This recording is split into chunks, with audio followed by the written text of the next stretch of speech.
As Richard Nixon took office in 1969, the biggest issue he faced was the war in Vietnam. The Vietnam War was a very unpopular war with the people of the United States when Nixon took office, with only about 30% of Americans supporting U.S. intervention in Vietnam. Nixon knew that a withdrawal from Vietnam would be difficult, and one of the first issues he would have to deal with as President of the United States. Nixon knew that he needed to negotiate a peace, but North and South Vietnam could not agree on terms. Both were demanding too much, and they couldn't come to an agreement. Nixon knew a withdrawal was necessary, so he met with his national security advisor Henry Kissinger to plan the withdrawal from Vietnam. Kissinger was a German immigrant, a Harvard graduate, and an expert on international relations. He was also the chief architect of realpolitik and détente. The plan they came up with was called Vietnamization.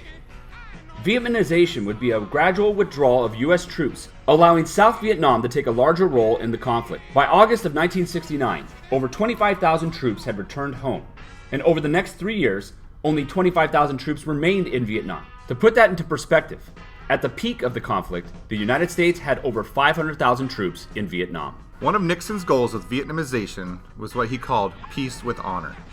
He wanted to maintain U.S. dignity while withdrawing from the war. Another goal for Nixon was to maintain U.S. clout at the negotiating table, maintaining his demand that the South Vietnamese government stay intact. In order to prove that he was willing to do anything to negotiate peace, he began bombing campaigns on the neighboring countries of Cambodia and Laos because they were Viet Cong sanctuaries. Nixon's goal was to persuade the enemy using what Nixon described as the madman theory.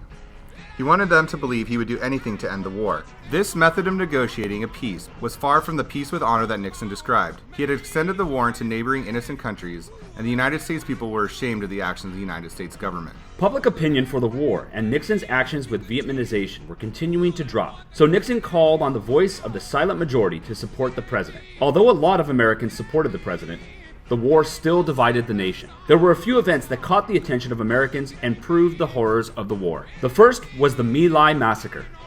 In November of 1969, Americans learned of the shocking events that happened in the small village of My Lai. Under the command of Lieutenant William Cawley, American soldiers massacred civilians in the village while searching for Viet Cong members. Despite the fact that the soldiers found no sign of the Viet Cong, U.S. troops shot and killed more than 200 innocent Vietnamese, including women, children, and the elderly. The soldiers insisted that they were innocent from any crime because they were just following the orders of their commanding officer, Lieutenant Cawley. 25 Army officers were charged with crimes, but only Cawley was convicted and imprisoned. Another event that shocked Americans was the invasion of Cambodia in 1970. Despite the withdrawal of troops from Vietnam, Nixon ordered troops into Cambodia, claiming that they were attempting to clear out North Vietnamese troops and supply centers from Cambodia. In his own defense, Nixon states, quote, "If when the chips are down and the world's most powerful nation acts like a pitiful, helpless giant, the forces of totalitarianism and anarchy will threaten free nations throughout the world." As Americans witnessed the events of Cambodia,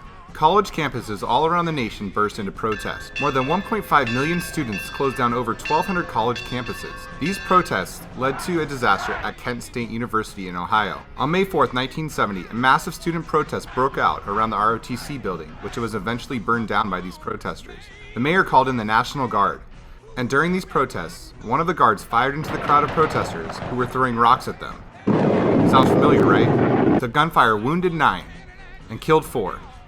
Including 2 not participating in the rally. A similar event rocked the mostly all-black college of Jackson State in Mississippi. The National Guard was once again called in, and when several bottles were hurled at them, they opened fire, injuring 12 and killing 2. Nixon and Kissinger's policies in Cambodia cost Nixon political support in Congress because he bombed and then invaded without even notifying Congress. This led Congress to repeal the Tonkin Gulf Resolution, which had been passed under President Lyndon Johnson, effectively removing Nixon's ability to unilaterally control the forces in Vietnam without congressional approval. Support for the war lessened even more when former Defense Department worker Daniel Ellsberg leaked a 7,000-page document that became known as the Pentagon Papers. This document was written by Secretary of Defense Robert McNamara in 1968, and it revealed that the government had already drawn up plans to enter the war even before Lyndon Johnson promised that he wouldn't send troops to Vietnam. In other words, it proved that the government had always planned to fight in Vietnam even when they had promised to stay out of the conflict. The document also revealed that there was never a plan to end the conflict as long as the North Vietnamese persisted to fight. The Pentagon Papers confirmed the feelings of many Americans that the government had not been honest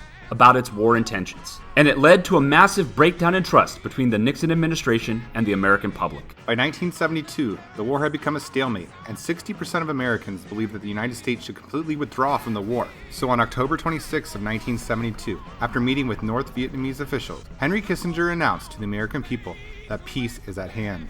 Despite Nixon's struggle for approval with the war, he won re-election in 1972 in a landslide. During the campaign, he promised peace in Vietnam, but when negotiations came, peace was hard to come by. The North rejected Kissinger's plan, and as talks broke off, Nixon unleashed bombing campaigns in 2 major cities in North Vietnam. This campaign became known as the Christmas bombings, where over 100,000 tons of bombs were dropped over 11 days, only stopping on Christmas.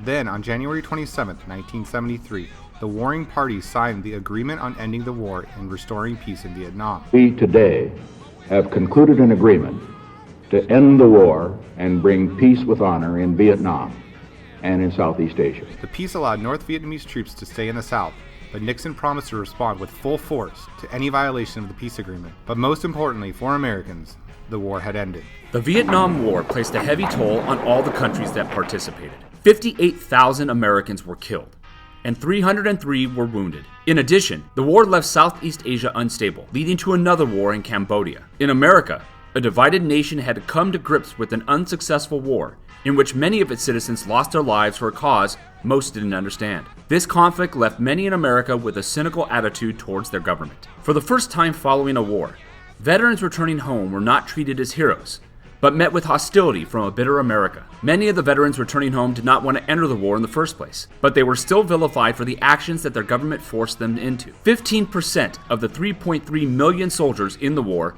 developed PTSD, or post-traumatic stress disorder. Some had recurring nightmares about the war, and others suffered severe headaches and memory lapses. Other vets turned to drugs or alcohol to cope, while thousands more committed suicide. Many citizens returned home with cancer from Agent Orange and other chemicals used in the war. In an effort to honor those who served in the war, in 1982, the U.S. government unveiled the Vietnam Veterans Memorial in Washington, D.C. Many vets and families of vets visited the memorial and found it helped the healing process. Although the United States had removed itself from the war, Vietnam remained in turmoil, and the North eventually took over all of Vietnam when it took the southern capital of Saigon in March of 1975. Despite the efforts of the United States to help fight communism in Vietnam, the nation fell anyway, making the war a failure in the eyes of Americans.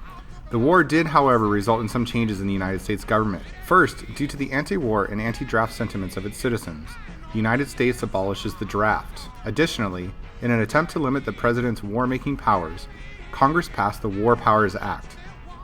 The War Powers Act stated that a president must inform Congress within 48 hours of sending forces into a hostile environment without a declaration of war. In addition, the troops may not remain there for more than 90 days, unless Congress approves of the action or declares war. The intention of the law has great merits, but is very difficult to enforce due to the fact that once soldiers and resources have been allocated to a region, it is very difficult to get them back. Due to this, the War Powers Act has never truly been effective. In a broad sense, the war changed America to the core. Americans now distrusted their government when it came to war, and generally, Americans have become more anti-war than before the conflict in Vietnam. People felt that the Johnson and Nixon administrations had lied to them, and coupled with other scandals during the administrations, people had less faith that their government was there to protect their needs than during the highs of the Eisenhower and Kennedy administrations.